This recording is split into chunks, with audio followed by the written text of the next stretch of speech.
I'd like to welcome my panelists. We have Michael Rebell here from formerly the Campaign for Fiscal Equity. So that's how far we go back now. He's the executive director now for the Center for Educational Equity here.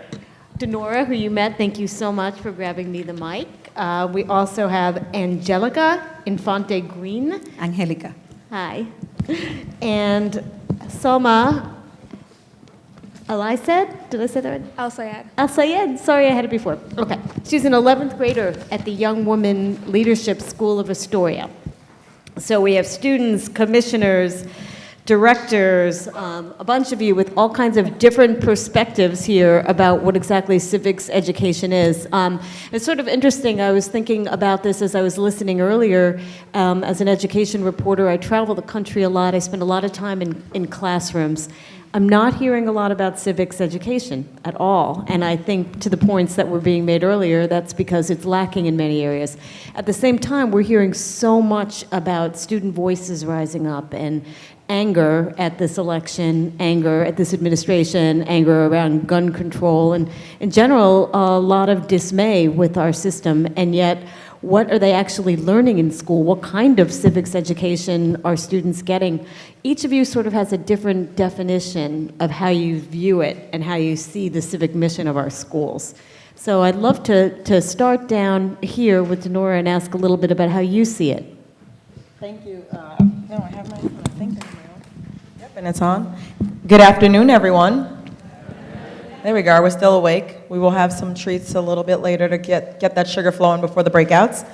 Thank you, Liz, for being here with us today. Thank you, Michael and Joe and everyone at the center for partnering with us on this exciting conference today. I was joking earlier saying it was all a dream 6 months ago that we were going to actually have this conference, and now we're here today, and I'm thankful that we have such a good turnout to actually talk about the importance of civics. I think President Furman challenged us, I was listening and taking notes, to think about a goal, right? Us in the community that are doing this important work. And how do we actually define civics as a part of that, right? Because it is incumbent upon us as educators, as academics, as practitioners, to really think about what are the resources that teachers need for civics. How do we actually ensure that all students are receiving an effective civics education? And most importantly, how do we assess that students are learning? And that's the work that we're doing at Generation Citizen. It's the work that I'm proud to lead on behalf of our New York City site. That is one of 6 cities nationwide where Generation Citizen is implementing a new exciting pedagogy that we call action civics.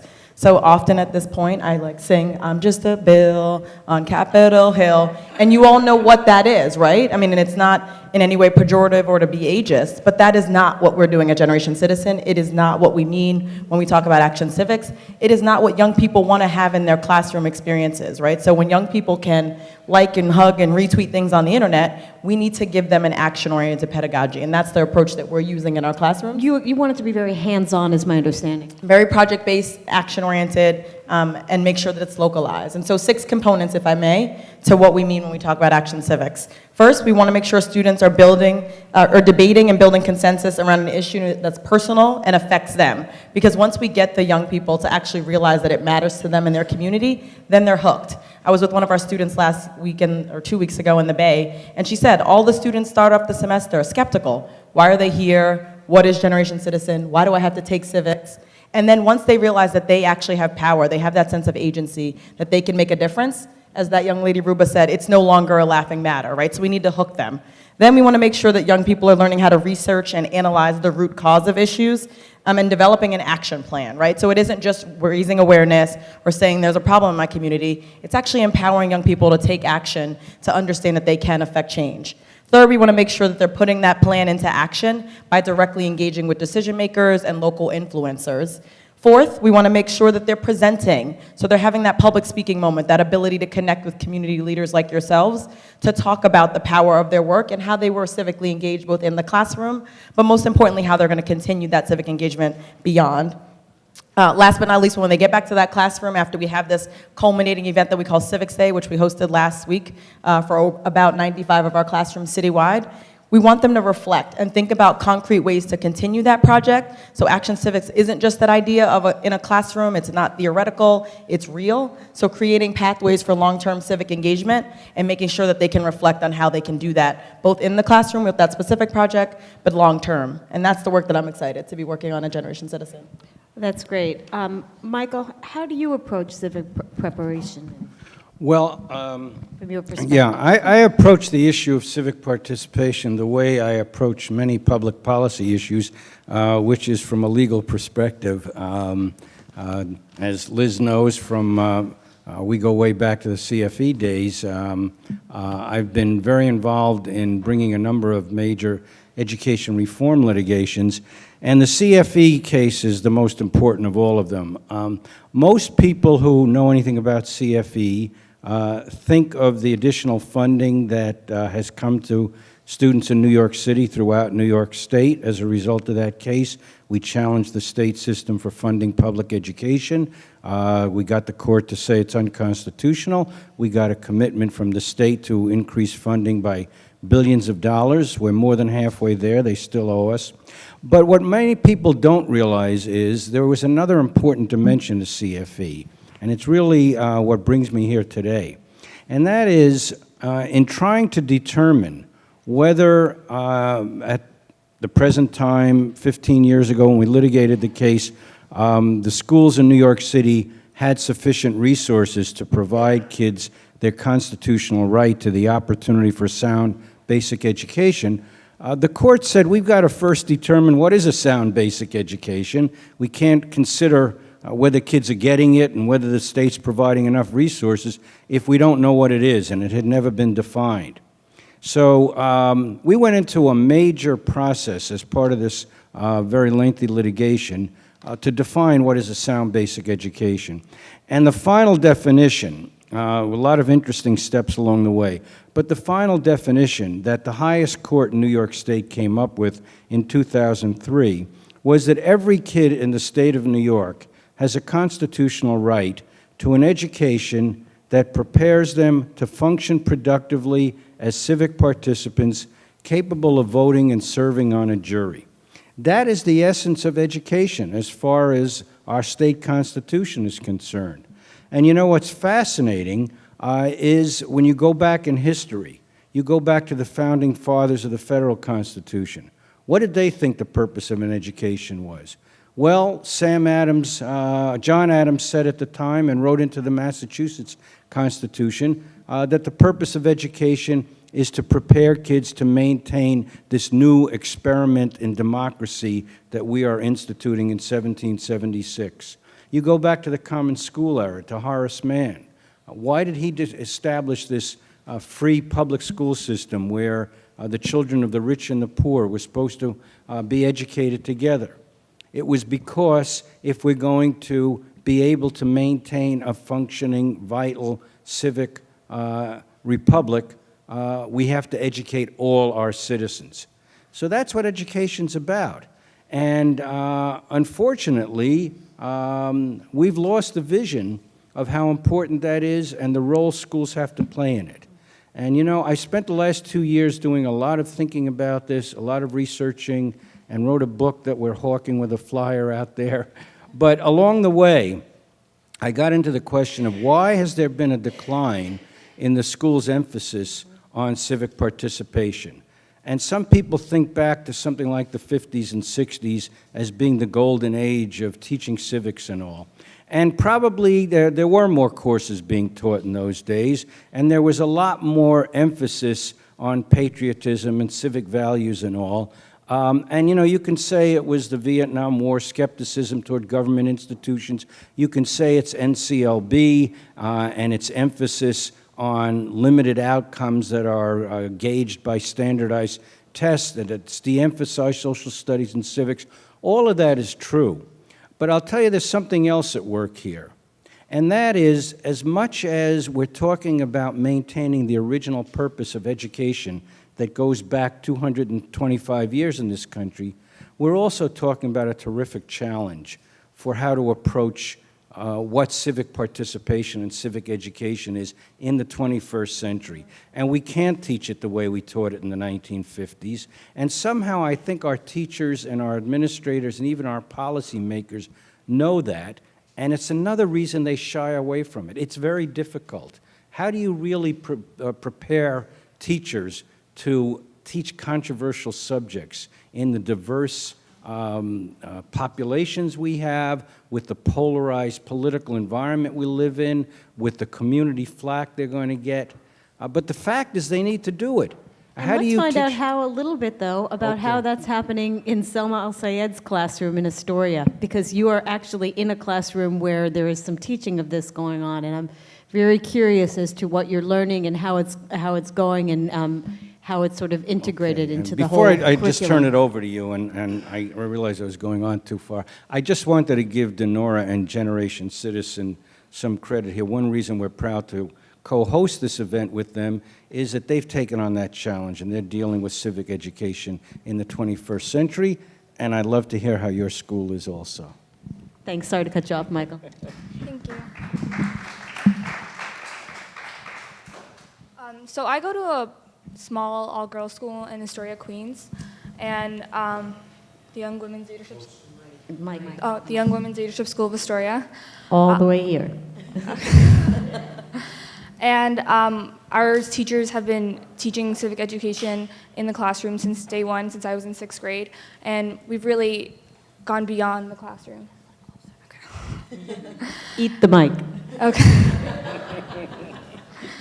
And so one thing we do is we do four corners debate, where students are asked to move to different corners, whether it's when our teacher will present a scenario or a statement and ask us if we strongly agree or strongly disagree, or agree or disagree. And it's a lot. It creates this comfortable environment where students, it's not necessarily a debate, so they don't necessarily feel attacked for their beliefs, but they're able to justify them and really hear other students' perspectives.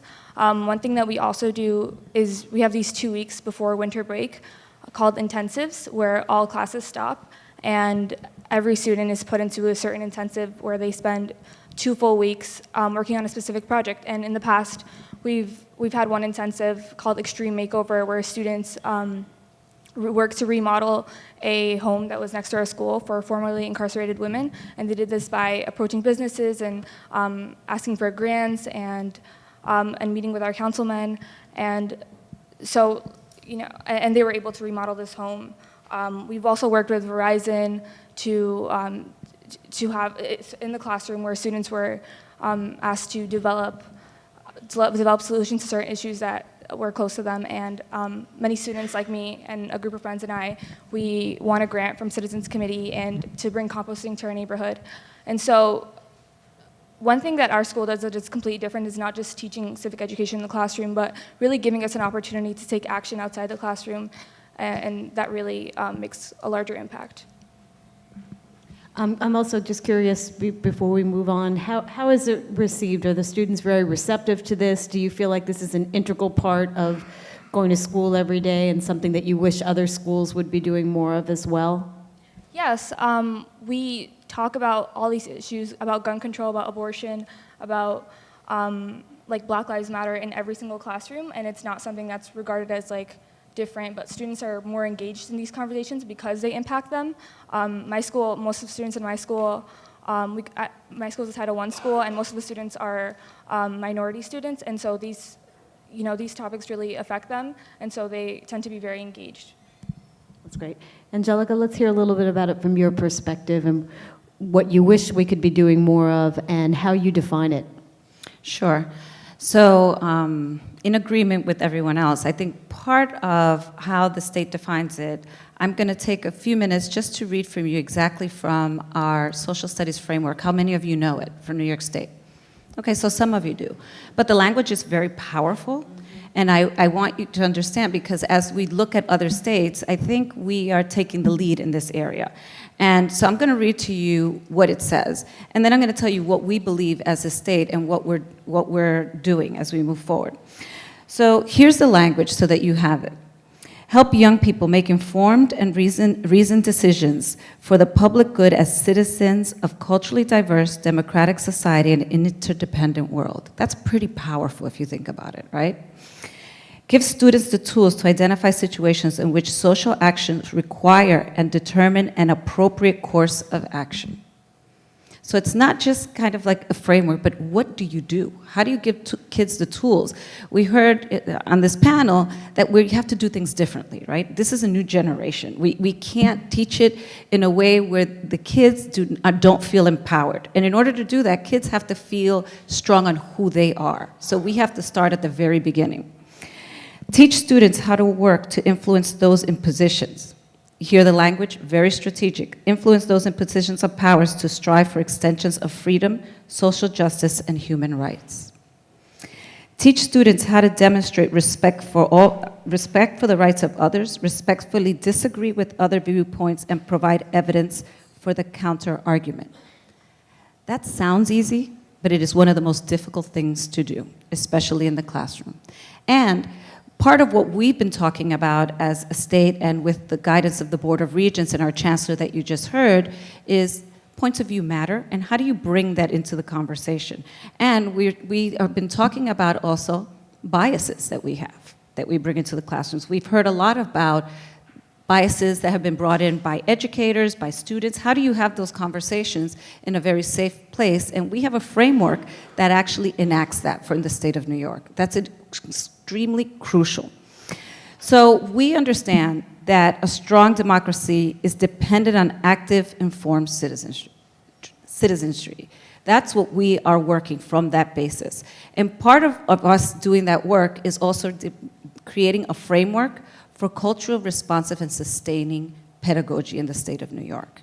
Because as we heard the critical issues that are embarking now that our students are having, how do you have that in a respectful manner that you can actually move forward? And what we have found is sometimes some of the policy that we have does not support the work that we're asking students to do in the classroom. That's the reality. So we are being very critical of what we have put in the past, and we have looked at our framework, and what is it that we have embarked on that may not be in alignment with what we're expecting schools to do. So that's really hard work, extensive work. Yeah, and that really brings up a question I have for all of you that I'd like to each take a crack at. So there's a lot of agreement here in this room about the need for this and why it's important and what it looks like when it's done properly. Let's talk about the obstacles. What are the biggest obstacles in every situation to having a more idealized discussion, curriculum, making sure that schools are following up, that students are actually learning what you want them to learn from this? You want to start, Angelica? So I think, the obstacles that come to mind for me, I'll take from each of the stakeholders' perspectives, right? For educators, I'm not being given the resources I need to teach project-based learning in my classroom. In fact, I was very happy to hear earlier, right? It isn't just this surface level snorkeling that we need to be doing. We actually need to be taking the deep dive and giving educators the resources they need to teach this, because I bet it's very intimidating, the notion of supporting nonpartisan, student-led advocacy in the classroom. I'm a parent, right? It's terrifying at home when I think that I'm going to institute democracy and don't know when I'm going to get back on the other side. Yeah, I hear that a lot. Right? It's the reality, right? You're like, democracy's over. But they also don't feel that they have the preparation or Right. training, correct? Right, so that's, I think, a big obstacle. For the young people, it's that this is also contrary to everything they're learning in the classroom, right? So they're not being given the resources to understand that their voices do matter, that they can engage in deep learning in the way that Salma's doing at the Young Women's Leadership School and actually come up with concrete solutions. And more importantly, the ability to be able to research these ideas and bring them to fruition. I think what is also hard is this notion of continuing and having that deep dive with the advocacy work. So it can't just be, like I said, we go into classrooms twice a week during school time, and we're working with teachers, supporting them and giving them professional development on how to be able to implement project-based learning. What project-based learning is not, is raising awareness about issues. So I don't want the hashtag and the quotable tweet. I want to think about a deep dive on a project that's systemic in nature. So how do we do participatory action research and support students with coming up with proposed legislation that they want to see happen, supporting existing legislation, budgetary solutions, and ways to engage and lift up youth voice. That is substantive work that needs to happen in the classrooms, and I think to the extent that we can begin to forge, right, we've agreed that we're all on the same page, if we can begin to figure out the pipeline and the way to do that, support teachers statewide in the way that, we've heard Mayor de Blasio talk about here in New York City of giving civics for all, that's when we're going to turn the tide, right? We're going to have this moment where we don't have young people who live in the most underserved communities feeling like their voices don't matter, but instead that they feel as lifted up, as, supported as the young people who are leading in Parkland. And you're certainly not in every school. We're not in every school, nor can we be in every school. How many are you in? So here in New York City, we're in 52 schools citywide, serving about 4,500 students. But that's a drop in the bucket, right? Yeah, there's 500,000. I think 1,500 schools. Right, and there are 500,000 middle and high schools here in New York City, middle and high school students here in New York City. So we are only the tip of the iceberg, and that's why we begin to think about systemic policy change, and that's why we're starting this conversation today in partnership with Teachers College and the Center for Educational Equity. Fair enough. Michael, obstacles, you've probably seen many. Okay. Yeah, well, I think the biggest obstacle is that although everyone says they believe in civic education, it's motherhood and apple pie, it's not a sufficient priority. That's the bottom line. And that's both in terms of resources and time and attention given to it. I just want to give you one quick experience we had. I mentioned how impressed I was that our highest court emphasized civic participation as being the prime purpose of education. And we got a lot of extra funding. But the 2008 a recession came along and all that extra money got cut. Many of you lived through that. We did a quick survey of not only New York City, but 7 other districts throughout the state to see what the impact of the recession was. And one thing we found that was amazing is the first thing to go when there was fiscal constraint and cutbacks was anything that had to do with civic education. Chancellor Rosa mentioned the importance of field trips, of experiential learning, the things that Generation Citizen does, extracurricular, which the research says is the most directly causally correlated with later participation in civic activities of anything you do at school. All those things were cut first, and in many places they haven't been put back. So we are pushing to have people aware this is a constitutional right. It should be a priority.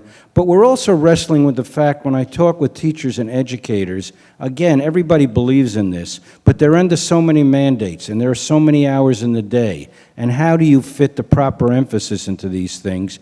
And quite frankly, I don't know all the answers to that. I don't know many of the answers to that. We're really happy that we're about to initiate a coalition of many groups, many of the groups in this room, as well as Generation Citizen and our other colleagues, and many educators. And we really want to work with people throughout the state, and I'm very pleased that Angelica and the State Ed Department have been really interested in this work, and I think are really going to be cooperative. These are hard questions. And we really need to work together to figure out where to get the resources, where to get the time during the day, where to get the proper emphasis, and where to get the opportunities for our young people to do the kind of things that they're doing so effectively at your school. And Selma, your school is only women, it's young women, and it's also leadership. So it's got emphasis on leadership, so clearly it's been made a priority. Do you have friends who go to other public schools and other schools where they're doing nothing like not having the kinds of discussions and learning that you're getting in your classrooms? I mean, definitely. I think most of my friends that go to other schools aren't getting that type of learning. I think because their schools, they don't have an active role in their classroom environment. They're more like passive learners. They sit and they listen to the lecture. And them not being active in it would just make it so such a strange transition to being an advocate. I also just think that one thing that our school does is it's very difficult for students who are minority students and women, participating in local government and government in general just seems so foreign when you don't see yourself being represented. And I think that our school being an all-girls school, and we have all these trips to meet powerful women, to meet Michelle Obama, and there are these opportunities to make us, envision ourselves in those positions and take action. Angelica, you see lots of obstacles, I'm sure. I think all of the ones that were mentioned, but one of the things that we hear repeatedly is time. Right? Where do we find the time? It's all about literacy and math, and we don't find the time for other subject areas. So one of the things that we just recently did was, aside from having our social studies framework, is also embedded into the standards, the ELA and the math standards that we just passed. That was extremely important for us, so that even though we have our framework, that it is embedded in the work that we're expecting across the board. But the challenge is definitely resources. I think that even though we Imagine the timing of the school day, too. So well, packed yeah, with- that's what I was just saying. The time during the school day to find that, that's why we try to even embed it in the other standards so that it would be across the board. But I think one of the other things that how to have these conversations in a very difficult climate is a challenge. We can't ignore that.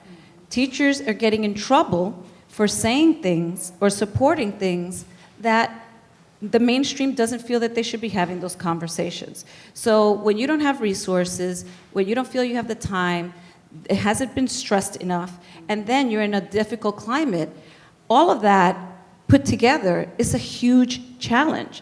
And it's something that we're very aware of and plan to tackle in a very strategic manner that I'll talk a little bit about later. But we can't ignore that. We have teachers, we had a district upstate where a teacher was called upon by a parent because they were talking about different political views. I mean, and that was very difficult for this teacher because now she feels silenced. And I think we have to acknowledge that we are not pushing the free speech that we want kids to have in a way that we're not supporting that in a very strategic manner at this point. It's a very charged atmosphere, Yes. as you've said. How is it handled in your school? You said it's sometimes difficult for the students. Do people feel free expressing views and voices? Are your teachers able to address the issues you want them to openly as they try and teach you these concepts? Yeah, well, I think our teachers do definitely do that. But the thing with our school is that most of the students are very liberal. So when we do have a few conservative students, it's sometimes they sometimes get shut down when there's multiple people attacking their perspective.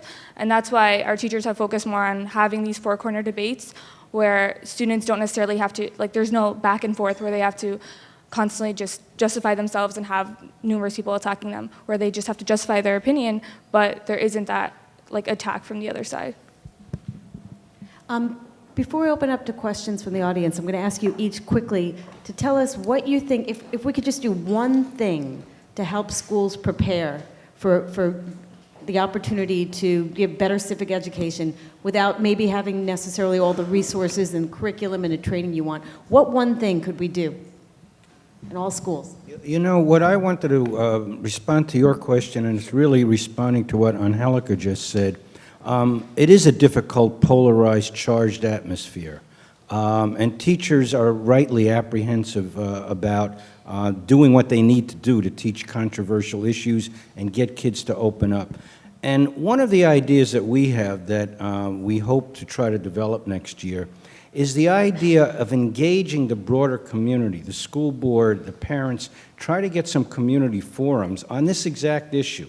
And you know, when we talk about controversial issues, there are a whole range of controversial issues out there. You don't have to address every one of them. And I think it would be useful to have a community dialogue that says we must teach kids tolerance, we must have them understand respect for people with other viewpoints. Here's a list of 6 possible issues we could ask our social studies teachers to get into. What does the community think? And you know, maybe it's a place where if you bring up abortion, it'll raise all kinds of terrible political issues, so you avoid abortion. But maybe they'd be willing to talk about gun control or something else. Whatever it is, I'm just saying to kind of neutralize this possibility of somebody saying you picked some political issue that is unfair to us and all. Let the community decide that and then go into schools and use that as a theme that the teachers can feel comfortable with, and they have community support that we've all agreed this should be the way we approach civic education in this school. DeNora, imagine that, getting everybody on board. Imagine that. We're going to work towards that, Michael. We're ready. We're going to take this across the state. Civic participation has to come from parents as well as students. Exactly. Right. So I think that's the important part of what Michael just said, right? It's like letting the students lead and elevating youth voice. I think in this moment, you know, America's having a civic reckoning. We're all grappling with what happens when you don't prepare young people for civic participation, or adults for that matter. I can't tell you the number of times I hear people say, can you do GC for adults? I think we have to realize that we have failed our democracy, and I don't mean that in the nerdy sense, and I don't mean to be alarmist, but I think our democracy needs a boost, and the way that we do that is working with across, getting this broad coalition together to be able to reinvigorate civics, and that's the reason we're here. But one of the things that teachers could do, right, to the point of your question in a very simple way, is Generation Citizen came up with this Beyond the Ballot toolkit. Very simple, 6 ways all of us, not just young people, not just grown-ups, can get engaged in our democracy. And they're all things we do every day, right? So when I think about what I hear coming out of our classrooms, those 4,500 students that we work with in New York City, and as well as 13,000 nationwide and all of our other sites, when we think about what issues come up, the top 4 issues, at least in New York City this semester: affordable housing, gun violence, police brutality or police community relations, sexual assault. Those are all the issues that we care about as adults, right? Be it as a parent, as an educator, whatever you do in your day life. Those are the issues we're reading in the headlines of the newspaper, and we're also grappling with solutions to address. As well as segregation, I would add. Well, especially in this, well, we're a little north of the District 3, but yes, in District 3 on the Upper West Side especially, segregation is a huge issue. But I think that's America's fault too, right? I think I'm being baited to be a little bit more edgy. I think that's part of the challenge of not investing in democracy, is not being able to talk across divide. And so we now are a society that is uncomfortable having conversations that are uncomfortable, right?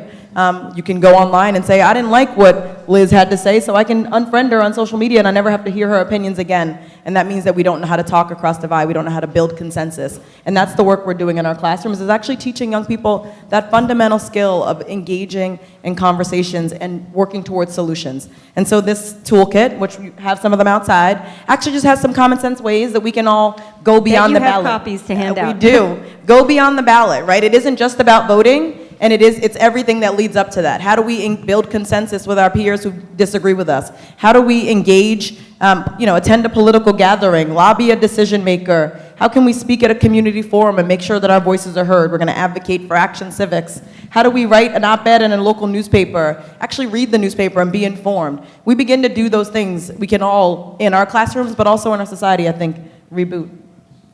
Those are great pieces of advice. I especially like the part about reading local newspapers. I would love to open this conversation up to questions. So, Wait, I'm before sorry. you open it up, Please I go think- right ahead. So I just wanted to share, I know you asked for one thing, but I'm going to give you 3 very quick. I think the first one is we as a state have a responsibility, and as you heard our chancellor and our Board of Regents members, this is on the forefront. So ESSA is right front and center for us. It's our new accountability measure, and the fact that we have civic engagement, civic participation as part of our ESSA plan is extremely important. That doesn't exist in other states. 2, I think what's important that we are doing at this, to echo what Michael Rebell was talking about, local level. We have just sent out a survey to all teachers in the state of New York on how we can engage in civic participation and how to increase this type of work throughout the state of New York. And it has to come from the local level. So that has gone out. We're meeting with bipartisan organizations like the League of Women Voters, Generation Citizen right here. But I think one of the other things that we're exploring, and we heard on this panel today, is that this area has not been given the importance that it deserves. So we're thinking about a seal that goes on the diploma. So that makes things very different. So I think that we're trying to be very aggressive about how we move this agenda forward. That's great. Questions? I don't have a microphone, so I'll project. Hi, I'm National. Thank you.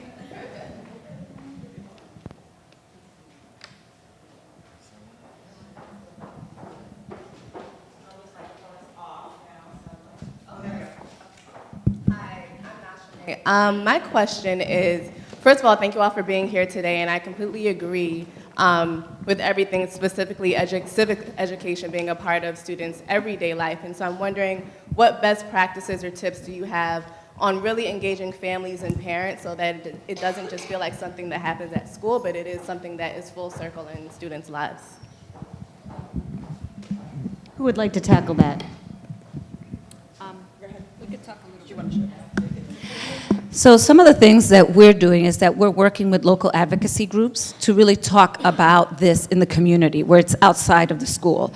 So one of the examples of that is that we're working very closely with Appleseed to even talk about segregation in the schools. How do you have these really in-depth conversations at the local level where it's outside of the school, where it actually happens and plays out in a different way? So we have been giving grants to schools to be able to engage in this type of work. So we're really excited about that. Thank you. Hi, my name is DC. I run a nonprofit called The Lamp, and we're a media literacy organization based here in New York City. We have been around since 2007, and our focus has always seen media literacy as a civic engagement tool. And I'd love to hear anybody's thoughts on bringing those two fields together as we're talking about the importance of preparing our youth for democracy. Okay, you know, when I was talking about the challenge of civic education in the 21st century compared to the 20th century, media literacy is obviously one of the central challenges that has to be met. Because the world that kids live in today is social media, is the internet, and most of them, quite frankly, don't know how to use it properly, as I'm sure you know. And where are they going to learn to distinguish between accurate and inaccurate information? Where are they going to learn to probe a website and see who's behind it and what their tilt is if they don't get some kind of objective instruction in school on how to use media, how to use the internet? And, you know, we don't have any standards, we don't have any regulations in this area, we have very little guidance for teachers. I know it's something that state ed is interested in, that people are talking about, but it's clearly an area where we must do and we can do a lot more. I agree. Can I just add? So we do have something in our standards, so that we know that was just released in September, where it's very specifically includes analyzing the source and documents, and that includes digitally, because we know that this is something that played out in front of our eyes in the last year and a half to 2 years. So it is part of our standards that was released in September. So please go see it. And what we are going to do is provide resources and how to actually do that. Thank you. Next question.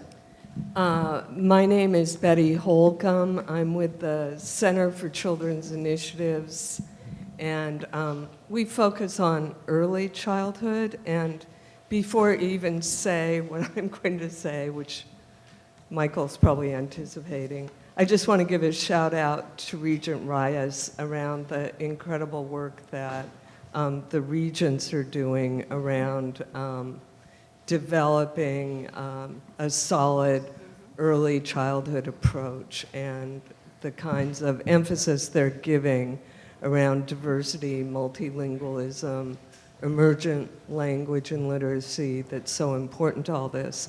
But That's great. Do you have a question? I do. Just to say that I hope that this conversation will reach down and include early childhood as the foundation tier of all this, and that it's kids in those early years where they're really learning a lot of the important lessons, habits, and getting the brain development around this getting along and respecting each other and valuing everybody. So it is more of a comment, but also hoping people can comment on how we include that in this rather than sort of the high school civic participation only. So I'm glad you brought that up, because Regent Reyes has been spearheading the early childhood as well as the civic engagement. And one of the things that's important to know that our framework starts in kindergarten, where kids learn about their rights, what they can do about abuse, about what they're entitled to, starts in kindergarten. So if you look at our framework, we started young, and we did that intentionally, and it was very important for us to start at that level. So you will see that reflected. Pre-K and below, too. So. You'll see it there as well. Yeah. Next question. Hi, My name is Zaps. I'm from Integrate NYC, and we work to bring students together from segregated schools to design solutions for integration. I just want to say thank you all. These moments are really great to be all together, but also the long-term work that you're doing to invest in this. And Salma, I know it's like test time, so thank you for being here. My question is actually not about real integration, our platform around integration, but real representation, the kind of parallel, what you were talking about, kind of these twin devastations to democracy, the segregated society that we have and the lack of representation and involvement of all of our people in the political process. I'm specifically interested in where we think that students' real decision-making authority can exist. Not just participation, engagement, involvement, input, but actual decision-making power, and where you see their decision-making power really growing in the coming years.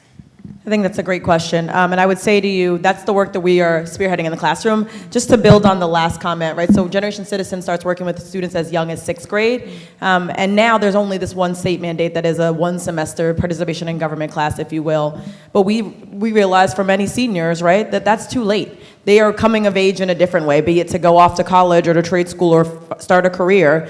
And if they haven't already been cultivated in that way, it's hard. So to your question around where do we actually think about that common ground, how do we begin to integrate sooner, if you will, and where's the decision making?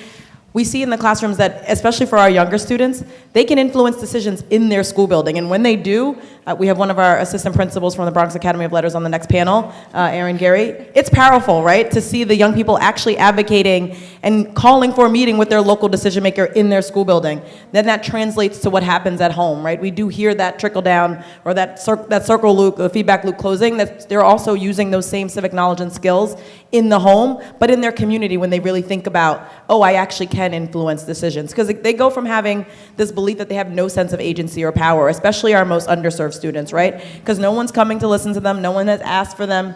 CNN isn't coming, putting on a town hall for them. Their U.S. senator or their state representative isn't there. But when they finally get that aha moment, when they're in the classroom and they're literally in the classroom calling decision makers, and someone answers the phone and they get a response, right? A group of young ladies from the Urban Assembly, a young women's institute in Brooklyn, was just very simple. We want a countdown clock at this dangerous intersection, right? Very real, very tangible. They had been impacted by fatalities or hit and runs in that neighborhood. And their decision maker was the local Department of Transportation.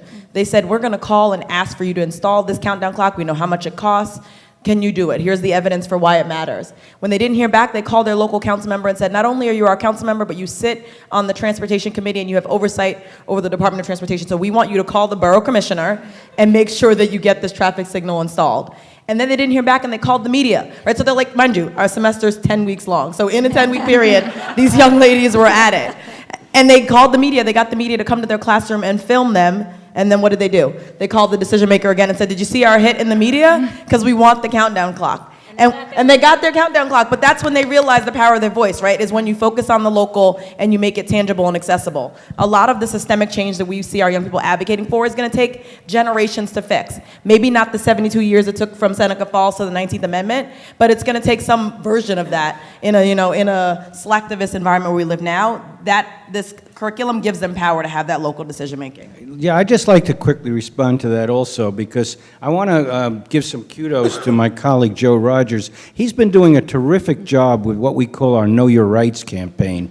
And he goes out to different schools and different youth groups and tells them, you know, the highest court in this state says you have a constitutional right. And it's not just some general vague thing, because it's filled in by a lot of good standards that the state education department has implemented to carry out that constitutional right, but nobody knows about it. For example, every school in New York State of a certain size is supposed to have a media literacy specialist, just what we were talking about. And many of our schools in New York City just don't have them.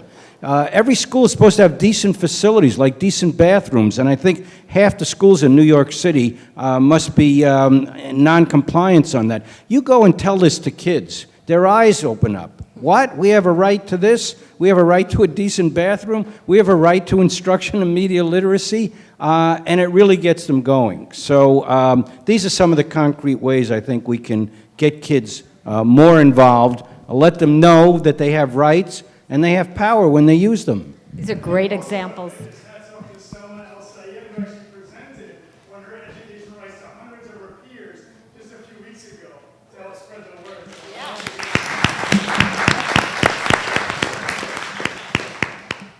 Yeah, so on our school's brag day, we presented about the Know Your Rights campaign, and what I thought was really interesting is that even though our school, we're all part of the same network, they're all the Young Women's Leadership Schools, yet our school was the only school where we had most of these rights.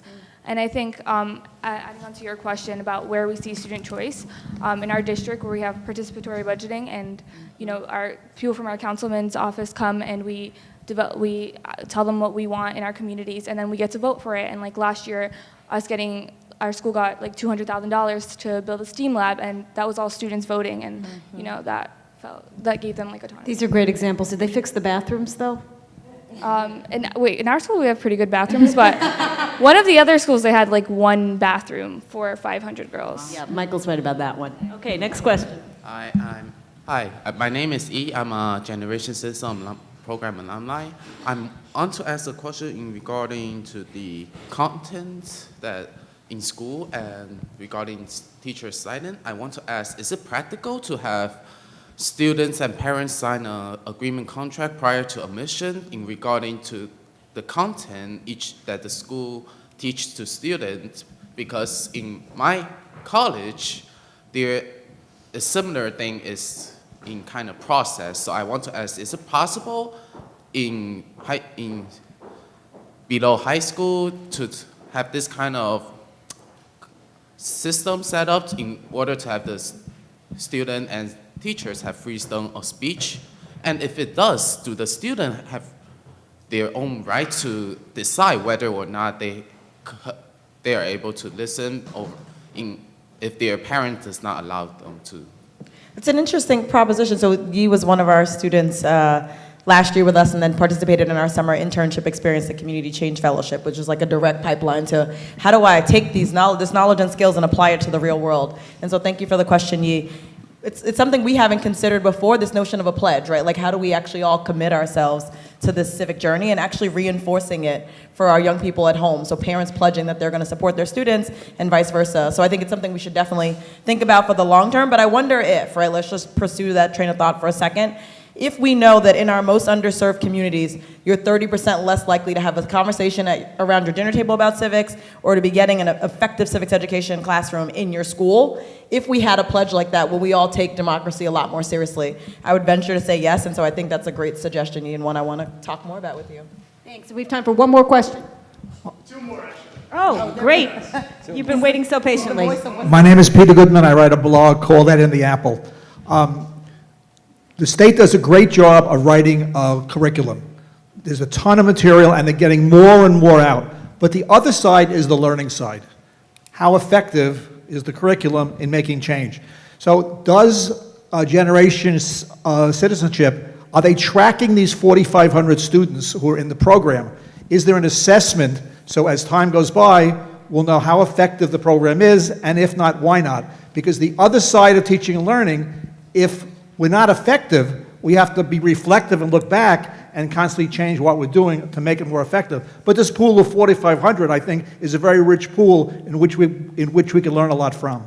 It's a great question. You might have. We recently released a 3-year strategic plan to do just that, right? So we're about 8 years old, and we, until this day, didn't have that longitudinal study capacity. So part of what we're doing is being able to test that out. Like, actually, if you put this 10-week-long semester in place, get these young people to increase in their civic knowledge and skills, and most importantly, sense of agency, do we see better outcomes in the educational system? I will say to you, the challenge for us is how do we keep track of those students, right? Because they're not our students, they belong to the school. So we are a third-party vendor, if you will, of the schools. And so one of the ways that we're beginning to test that longitudinal muscle, if you will, is through our Community Change Fellowship. So we get this pipeline of young people who've been through the classroom. Let's say we get a very small percentage of the ones we serve in the classroom to come with us over the summer, spend a 6-week-long intensive opportunity. How do we learn about what they do? How do they continue their civic journey in the long term? As we think about our capacity to work with the schools, one of the ways that we've historically done this work is by recruiting college volunteers to go into classrooms and teach alongside experienced teachers. One, because we know it creates this peer to near-peer mentor relationship that's powerful, especially for our most underserved students. But two, because it adds capacity in the classroom for the teacher to be doing project-based learning. As we think about scale for the long term and actually getting to the metrics and the outcomes, we know that we need to be working directly with the teachers, because they actually can talk about and begin to track their students long term. We can't work with a sixth grader and get consent from that sixth grader to stay in touch with them for the next 6 years to know if they went and registered to vote the first time they were offered, or did they participate in participatory budgeting when it was in their classroom. And so working with leaders like Erin, we want to have this deeper saturation point so that we can begin to study that impact over the long term and see that the outcomes that we see over the course of the semester are actually carrying on beyond the classroom, if you will. Final question. So my name is Taos. I'm from NIPERG. We do a lot of what Generation Citizen does at the college level. We mobilize and organize students to pass laws in New York. And I was wondering, you guys all mentioned talking politics in class is a challenge. You guys all acknowledged that. And I was just wondering if you could take a second to offer your own guidelines or prescriptions as to how you would navigate that, especially as students and people who work in education. Even when you talk about something as innocuous as teachers don't have enough resources, well, the prescription is we should ask the state to fund more money for public higher education. Is that even a conversation we can and should have? So I'm just wondering, what do you guys think about that question? You know, my response to that comes out of one of my own personal experiences that geared me towards civic participation, which is debate. I was very active in debate in high school and college. And what it forces you to do is look at both sides of the question. So you can make the question as controversial as you like, or you brought up an example that somebody might say is not controversial. Sure, teachers and schools should have more resources, but you know, there is another side. What's the impact on the state budget? Does it mean if you put more money into schools, there's less money for transportation, for all kinds of other things that have to be decided? When kids have to do a debate where they have to take both sides, for me that's the essence of really learning the tolerance that there are two sides to a question, that you have to get evidence that's really good. And by the way, you know, many people have really noticed the incredible civic activity of those high school kids from Parkland, Florida, after their tragedy. They've been the most articulate people standing up for positive gun control. They come from a well-funded school? Excuse me?